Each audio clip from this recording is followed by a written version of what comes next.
प्लास्टिकच्या ड्रमच्या आडोशाला लपून अवैधरित्या मद्याची तस्करी करणाऱ्या टोळीवर नाशिक ग्रामीण पोलिसांनी मोठी कारवाई करत मुंबई आग्रा राष्ट्रीय महामार्गावर तब्बल 20 लाख रुपयांचा अवैध मद्यसाठा जप्त केला आहे। या धडक कारवाईमुळे अवैध मद्य तस्करांमध्ये खळबळ उडाली आहे। नाशिक ग्रामीणचे पोलीस अधीक्षक बाळासाहेब पाटील यांना मिळालेल्या गोपनीय माहितीनुसार मुंबई आग्रा महामार्गावर मोठ्या प्रमाणात अवैध मद्याची वाहतूक होणार असल्याची खात्रीशीर माहिती मिळाली होती। त्याच अनुषंगाने स्थानिक पोलीस ठाणे व गुन्हे शाखेच्या पथकाने संयुक्तरित्या सापळा रचून संशयित वाहनाची तपासणी केली। तपासणी दरम्यान वाहनात प्लास्टिकचे मोठे ड्रम ठेवलेले दिसून आले। सुरुवातीला हे ड्रम औद्योगिक वापरासाठी असल्याचे भासवत होते, मात्र पोलिसांनी बारकाईने तपासणी केली असता त्या ड्रमच्या आडोशाला व आत लपून देशी व विदेशी बनावटीचे अवैध मद्यसाठा वाहून नेण्यात येत असल्याचे उघड झाले।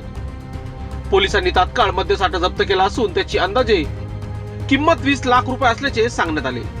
या प्रकरणी संबंधित वाहन ताब्यात घेण्यात आले असून एकापेक्षा अधिक आरोपींना अटक करण्यात आली आहे। आरोपीकडून मद्य कुठून आणले व कुठे पुरवठा केला जाणार होता याबाबत सखोल चौकशी सुरू आहे।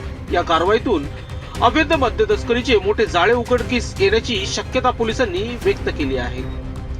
सदर कारवाई नाशिक ग्रामीण पोलिसाच्या सतर्कतेचे व प्रभावी गस्त व्यवस्थेचे उत्तम उदाहरण असून अवैध व्यवसाय करणाऱ्यावर कठोर कारवाई सुरूच राहील असा इशारा पोलीस प्रशासनाकडून देण्यात आला आहे।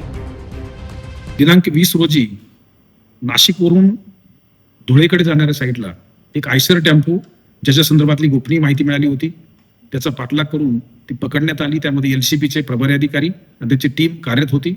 त्याच्यामध्ये व्हेरिफिकेशन केल्यानंतर त्यामध्ये दीव दमन या ठिकाणून अवैध मद्यसाठा हा त्याच्यामध्ये आढळून आला।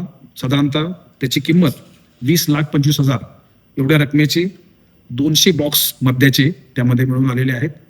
हे वाहन दमनवरून कोणत्या ठिकाणी चाललेलं होतं, या संदर्भात वाहनाचा माल घेणारा आणि पाठवणारे कोण व्यक्ती आहेत या संदर्भातला तपास हा पिंपळगाव पोलीस स्टेशनचे प्रभारी अधिकारी करत आहेत। लोकशाही न्यूजसाठी बंटी आढाव, नाशिक।